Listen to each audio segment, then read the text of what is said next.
So let me first show you how to measure out your bangle. So take like a paper ruler or a string will work and wrap it around the widest part of your hand to get your measurement.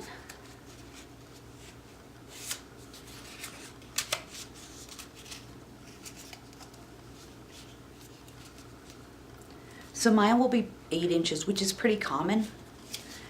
So lay down your ruler and take your piece of metal. Right now I'm using the 16 gauge wire, sterling silver wire. And mark it with your Sharpie.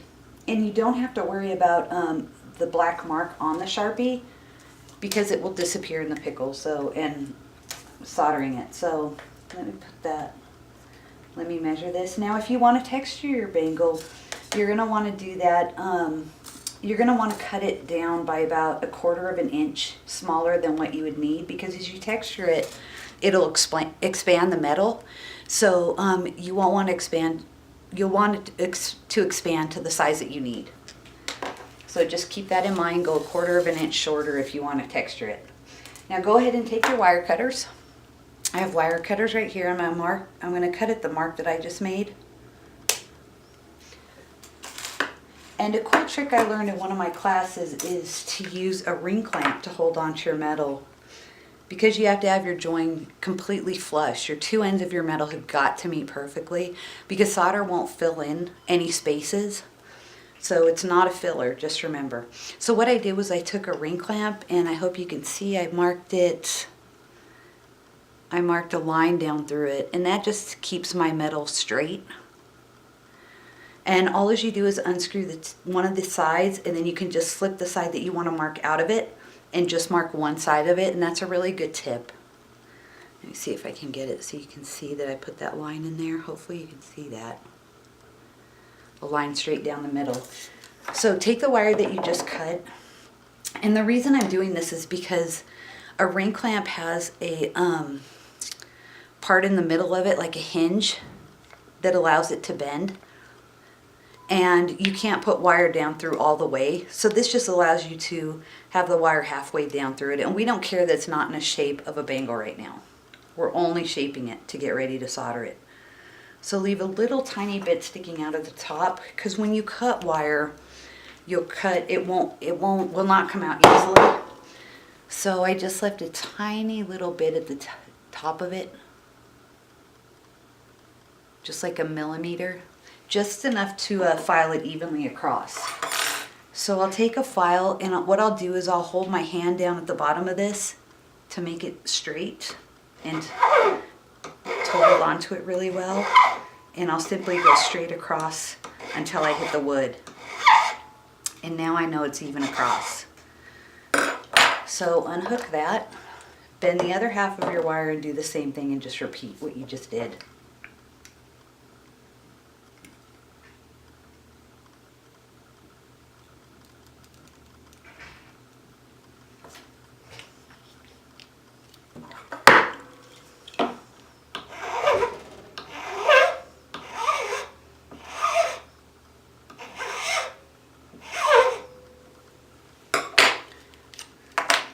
So now I'm done with that. So if you feel along the edges, you'll see there are little tiny burrs on there from filing it. So take a needle file, and you can use that as a previous file too. I just used a bigger one. And you want to go straight across. You want to just file it straight across and take those little burrs off. You do not want to dig down onto your wire at all, because you want it to be flush straight across when you solder it. So just knock the little teeny tiny burrs off very lightly.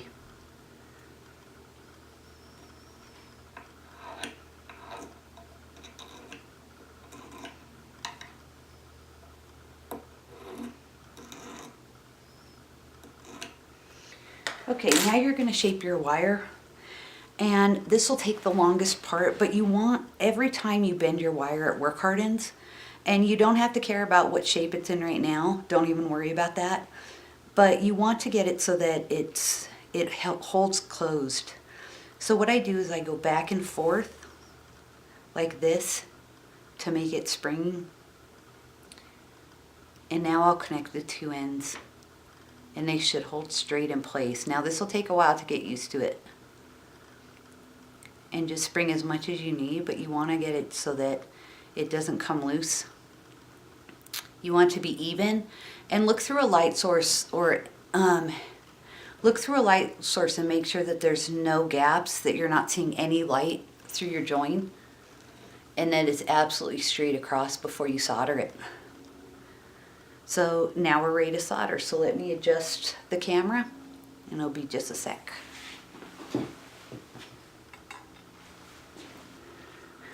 So now you're almost ready to solder, but there's one other step you need to take before you'll be fully ready, and that is you need to clean the grime and oil off of your wire piece. So take an 6 or 800 grit sandpaper and just lightly sand each of your wire ends where you'll add the solder. And you don't want to do this much. You don't want to take off any metal. You just basically want to clean off the oil and grime that can be on there. Now go ahead and set this up to get ready to solder. Now what I want to do, this is a heat reflective board, and this is a magnesia soldering board. This is really good if you're using it to, if you need to attach an airing post or something in it to get soldering done. You can actually stick it in here. This is really hard, so you can't put anything in there, but you can pin things to this one. But this creates a little safe zone to solder on, because you don't want to solder onto the table. You don't want the heat on the tile or anything like that. So just focus your aim on here. So let's go ahead and set up the solder. So I'm going to use some flux, and if your flux is dry, that's fine. You can just add water. You can add water to it, and that works just fine. If it dries out, that's common.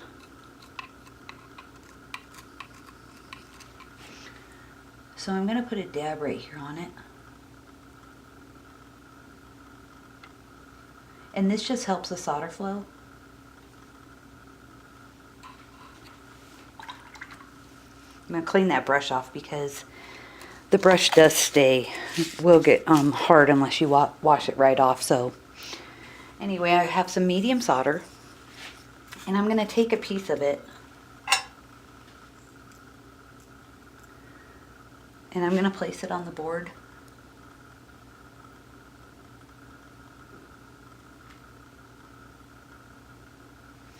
It's right there. If you can see it, it is right here.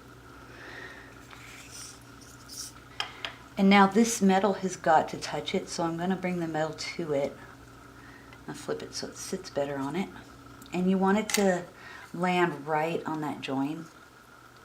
You want the solder to be right underneath that join. So I'm going to lay it right down, and if your wire splits when you lay it down, don't worry about it, just put it back together. And I'll zoom in so hopefully you can see the solder join, the solder right below that. Now the solder, the joint between the wires is right here, and the solder bit is directly underneath that.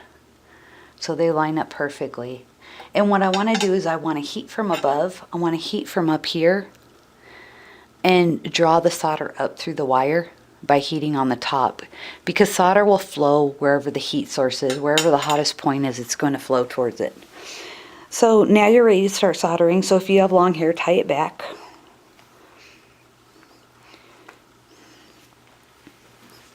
And go ahead and light up your torch.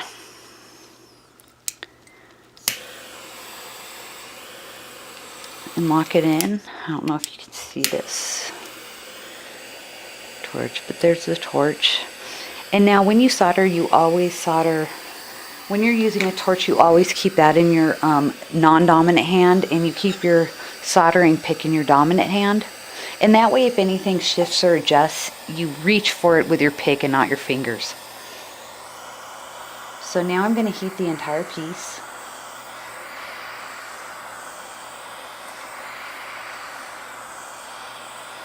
And I'm going to heat it kind of slowly, because flux, when it dries out and bubbles, it'll knock your chips off and it'll move them away. So I don't want that to happen. So I'm going to go in slowly. And remember, solder doesn't flow from the flame. It actually is the heat of the metal that causes the solder to flow. So now that I've heated up the entire bangle, I'm going to go right in on the top, and never ever keep your torch, don't ever keep your torch still. You want to keep it moving because it'll burn through the metal. So always make sure your torch is moving at all times. And it already flowed. So now I can turn this off, and I'll place it back on its holder. And let me zoom out so you can see what the rest of it is. Okay, so I'm going to let that air cool for just a couple minutes. If I put it right straight into the pickle pot, it would, it might cause it to break. And so I just want it to air cool first. So it's cooled down when I place it in there. And that'll just take a couple of minutes.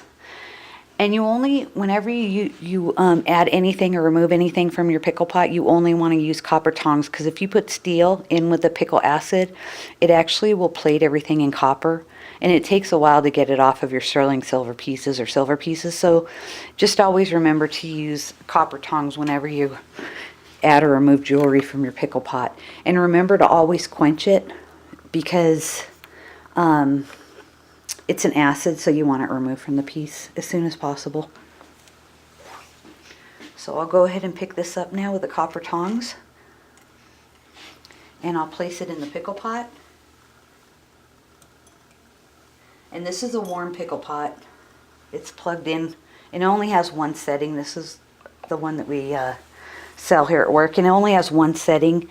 And just read the back of your pickle to find out, because all pickles are different, so just to find out what mixture, how much you should put of each thing in there.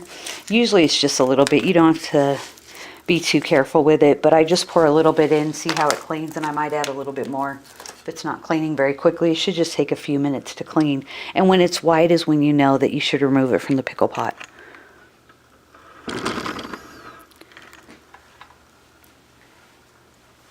So we'll check on it right now.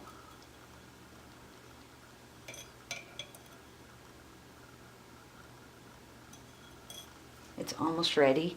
Every time I check on anything in the pickle pot, also I quench the tongs as well. In the water bowl I have right here.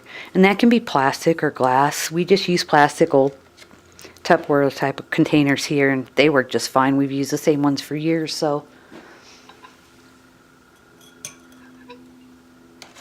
So I went and quenched it, and now you want to dry it.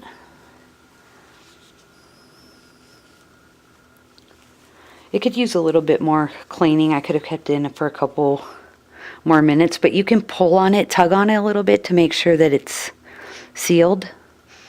And hopefully you can see that. Let's see. That's where the solder seam, that's where the seam is right there, where the solder seam is. So now that it's soldered, I'm going to take it over here, and I'm going to show you how to straighten it up. So I'll use the Bangle mandrel. Get all this out of the way a little bit. I'll use the Bangle mandrel. And this will tell you also if you need to resolder it in case the seam breaks right here. I'll slide it down on there, and you only want to use a rawhide hammer, because anything else like a metal hammer is going to change. It's going to mar the metal or dent it, and unless you want to texture it, you just want to use this so it stays in the same round wire shape. And I'm just going to gently go around it. I'm hammering on the seam right now, and it looks pretty good so far, so I'm just letting it kind of fall down the mandrel as it shapes.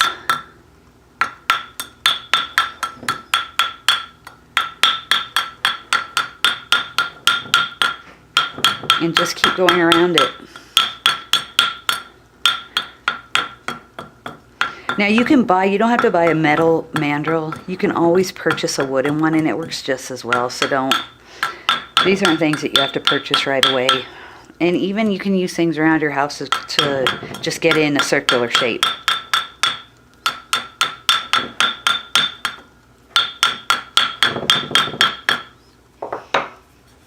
Now if it sticks on that, if it was stuck on it, I would have just tapped upwards on the rawhide hammer. See, it's in a nice round shape now. Now if I wanted to texture it, I would place it on here, and after shaping it with a rawhide gently, now I could go in with a hammer. Now you can use a ball peen hammer or a riveting hammer that has a straight end on the back. This is a texturing hammer we have. I think it's got 9 different textures on it, so it's really fast and easy to use. So I'll just show you with this one. Now you can go around and hit it, and now this will stretch it out even further. So you want to make sure you're checking it constantly to your wrist, because you don't want to blow past the point where it's too big for you. Now what I like to do is I like to keep one mandrel that's only for finishing work, because this one's dinged up from hammering it and all the students hammering on it. So I always like to keep one that's just strictly for finishing use on it, because all these dings can get on the back of your mandrel, on the back of your piece, so you don't really want a dinged up mandrel unless you have a way to reshape it. But you can always just keep one as it's strictly finishing, where you don't hammer on it except with a rawhide or nylon that won't hurt it. But this one's just shaping it, so